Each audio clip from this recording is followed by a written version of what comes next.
ದ್ವಿಚಕ್ರ ವಾಹನಗಳು ಹಾಗೂ ಮೊಬೈಲ್ಗಳನ್ನು ಕದಿಯುತ್ತಿದ್ದ ಖತರ್ನಾಕ್ ಕಳ್ಳ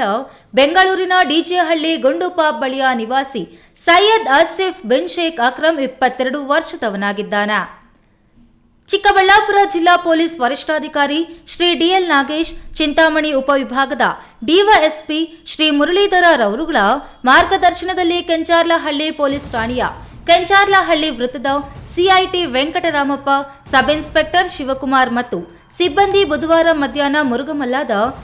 ಚಲಮಕೋಟೆ ಬಳಿ ಗಸ್ತು ಮಾಡಿ ವಾಹನಗಳನ್ನು ತಪಾಸಣೆ ಮಾಡುತ್ತಿದ್ದ ವೇಳೆ ಚಿಂತಾಮಣಿ ಕಡೆಯಿಂದ ದ್ವಿಚಕ್ರ ವಾಹನದಲ್ಲಿ ಬರುತ್ತಿದ್ದ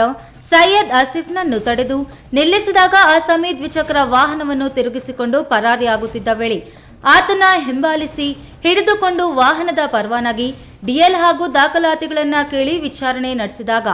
ಆತ ಬೆಂಗಳೂರು ನಗರದ ವಿವಿಧ ಸಾರ್ವಜನಿಕ ಸ್ಥಳಗಳಲ್ಲಿ ದ್ವಿಚಕ್ರ ವಾಹನಗಳು ಹಾಗೂ ಮೊಬೈಲ್ಗಳನ್ನು ಕಳ್ಳತನ ಮಾಡಿರುವುದು ಬೆಳಕಿಗೆ ಬಂದಿದ್ದು, ಕೆಂಚಾರ್ಲಹಳ್ಳಿ ಪೊಲೀಸರು ಸೈಯದ್ ಆಸಿಫ್ನನ್ನು ಬಂಧಿಸಿ ಆತನಿಂದ 1,75,000 ರು ಬೆಲೆ ಬಾಳುವ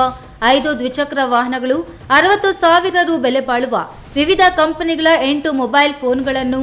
ವಶಕ್ಕೆ ಪಡೆದುಕೊಂಡು ಆತನ ವಿರುದ್ಧ ಪ್ರಕರಣ ದಾಖಲಿಸಿಕೊಂಡು ಮುಂದಿನ ಕ್ರಮ ಕೈಗೊಂಡಿದ್ದಾರೆ.